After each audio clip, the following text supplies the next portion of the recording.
સરકાર દ્વારા અને લોકપ્રતિનિધિ તરીકે જ્યારે 3.5 લાખ મતદારોએ મને મત આપી અને ધારાસભ્ય તરીકે બે વાર સોમનાથ વિધાનસભામાં ચૂંટાવીને મોકલેલો હોય અને લોકોની માગણી હોય કે મારી ગ્રાન્ટ જે દર વર્ષે મને આપવામાં આવતી હોય એમાં લોકોના વિકાસ માટે થઈ કે કોઈ સંસ્થા હોય કે કોઈ સામાન્ય લોકો હોય કે જેને તકલીફો થતી હોય એ મારી ગ્રાન્ટ વાપરવા માટે થઈ અને મને ભલામણ કરતા હોય ને એ ભલામણમાંથી જ્યારે વેરાવળ શહેરમાં અને ગ્રામીણ વિસ્તારોમાં જ્યાં જ્યાં લોકો આવો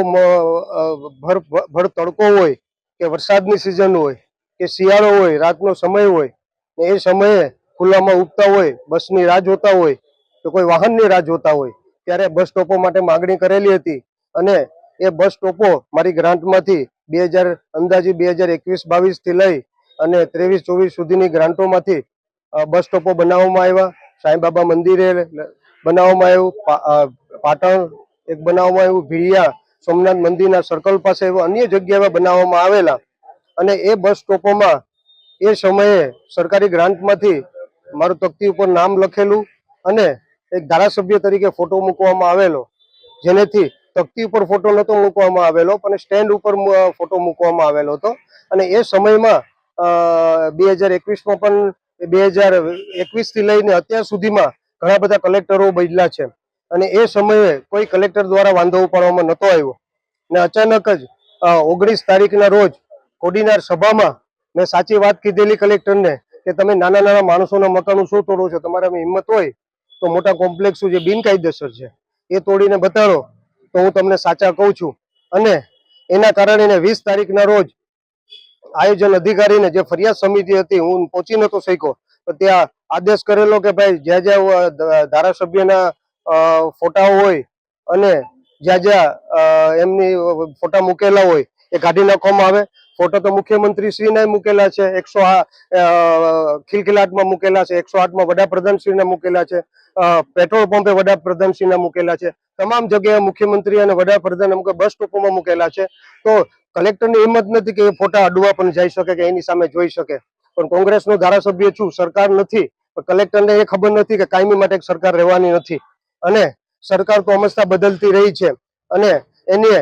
મુખ્યમંત્રી શ્રી કે વડાપ્રધાન કે અન્ય કોઈ પણ નેતાઓના ફોટા ન કાઢ્યા અને મારા ફોટાઓ તેમને આયોજન અધિકારીને ઓર્ડર આપેલો અને ઓર્ડર આપીને આયોજન અધિકારી એ હુકમ કરેલો અને બીજા વિભાગ દ્વારા એમના આદેશથી મારા ફોટા કાઢવામાં તો ન આવ્યા પણ એક બ્લેડથી કાપી નાખવામાં, કઈ જગ્યાએ ગળું કાપી નાખવામાં આવ્યું છે મારું, કઈ જગ્યાએ આખો ફોટો કાપી નાખવામાં આવ્યો છે, કઈ જગ્યાએ વ્હાઈટ પેન્ટ મારી દેવામાં આવ્યો છે. અને એક ઉતાવળમાં ગુસ્સામાં આ પગલું ભર્યા પછી એમને ખબર પડી કે એમને ગલતી કરી છે, કારણ કે એમને ઓર્ડરમાં લખ્યું છે કે અમે 2002 અને 2005ના પરિપત્ર મુજબ કરીએ છીએ. પણ પરિપત્રમાં એ લખેલું છે કે ધારાસભ્યના હવેથી તકતી ઉપર નામ લખવામાં આવે એવો હુકમ કરવામાં આવ્યો છે.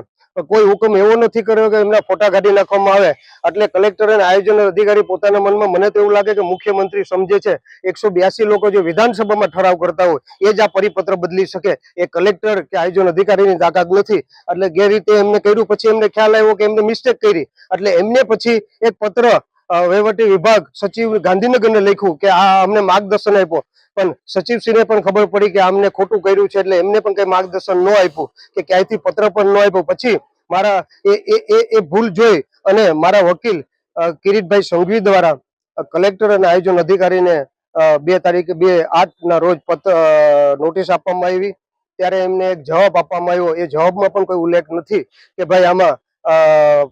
ધારાસભ્યનો ફોટો ન રાખી શકાય, એવું એની પાસે પણ કોઈ પુરાવા નહોતા. પછી 29/8ના રોજ બીજી નોટિસ આપવામાં આવી, આખરી નોટિસ આપવામાં આવી અને એ પછી એમાં કલેક્ટરનો તો બંનેમાં કોઈ જવાબ નથી આવ્યો અને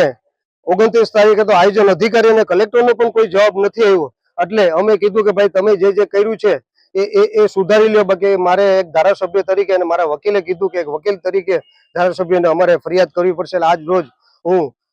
પાટણ વેરાવળ પોલીસ ચોકે ફરિયાદ માટે આવ્યો છે. પીએસઆઈ ગોસ્વામીજીને ફરિયાદ આપી છે અને આપી છે એમાં જે મારા ફોટાઓ કાપ્યા છે, ગળું કાપી નાખ્યું છે, આખો ફોટો કાપી નાખ્યો છે, ક્યાંય પેન્ટ મારી દીધું છે અને આવું જે અધિકૃત કર્યું છે એના માટે થઈ અને 3.5 લાખ સોમનાથના લોકોએ મને મતદાન આપી અને ધારાસભ્ય તરીકે ચૂંટાયો છે. હું 3.5 લાખ મતદારો અને અંદાજિત 5 લાખ લોકો રહી છે આ વિધાનસભામાં, એનો પ્રતિનિધિ છું, કારણ કે ધારાસભ્ય બન્યો પછી તમામ લોકોની મારી ફરજ બને છે. આજે એને મારું નહીં તો 5 લાખ લોકોનું અપમાન કર્યું છે, એટલે બગદક્ષીનો દાવો દાખલ કર્યો છે અને જે સરકારી પ્રોપર્ટી નુકસાન કરી છે એની કલમ એડ કરી છે. અને એક કલેક્ટર અને આયોજન અધિકારી તરીકે એનામાં જે પાવર હોય એ પાવર વગર જે કલેક્ટર અને આયોજન અધિકારી એક અધિકારી તરીકે જે એને કામ કરવું જોઈએ, કામ હોદ્દાની બહાર એમને કામ કર્યું છે અને ગેરકાનૂની કામ કર્યું છે, એના માટે પણ કલમ લગાડવામાં આવી છે. મેં PSI ને પુરાવા સહિત અને આયોજન અધિકારી સાથે પેન ડ્રાઈવમાં રેકોર્ડિંગમાં વાત થતો હોય ત્યારે મેં કીધું કે તમને કોને આદેશ આપ્યો, ત્યારે એ પણ સ્પષ્ટ કહી છે કે હું થોડોક આદેશ આપી શકું, મને કલેક્ટરે આદેશ આપ્યો છે. એ પુરાવા પેન ડ્રાઈવ અને રેકોર્ડિંગમાં પેન ડ્રાઈવ આવ્યું છે PI ને, અને સાથે જે લેટરો 2002 નું પરિપત્ર, 2005 નું પરિપત્ર, નોટિસો અને તમામ પુરાવા સહિત આપ્યા છે ને મને પોલીસ તંત્ર ઉપર વિશ્વાસ છે કે વહેલી તકે FIR કરશે અને સોમનાથની પ્રજાને ન્યાય મળશે. જગ્યા પર અંદાજિત અત્યાર સુધીમાં મેં 40 કે 43 જેટલા બસ સ્ટોપો ફિટ કર્યા છે. એમાં લગભગ જગ્યા ઉપર મને માહિતી મળી મુજબ નુકસાન કરવામાં આવ્યું છે. તંત્રનું આવું કરવા પાછળનું કારણ તમે શું માનો છો? તંત્રનું મને તો એવું લાગે છે કે કલેક્ટર દ્વારા 19 તારીખના રોજ કોર્ડિનેટર સભા હતી અને એ સભામાં મેં એવું કીધેલું કે તમે વરસાદની સિઝન છે, આગલી દી આયોજનની મિટિંગમાં પણ કીધું વરસાદની સિઝન છે, આ તમે નાના નાના મકાનો તોડી છે, ગરીબ માણસો રહેવા ક્યાં જશે? આ સમયમાં તો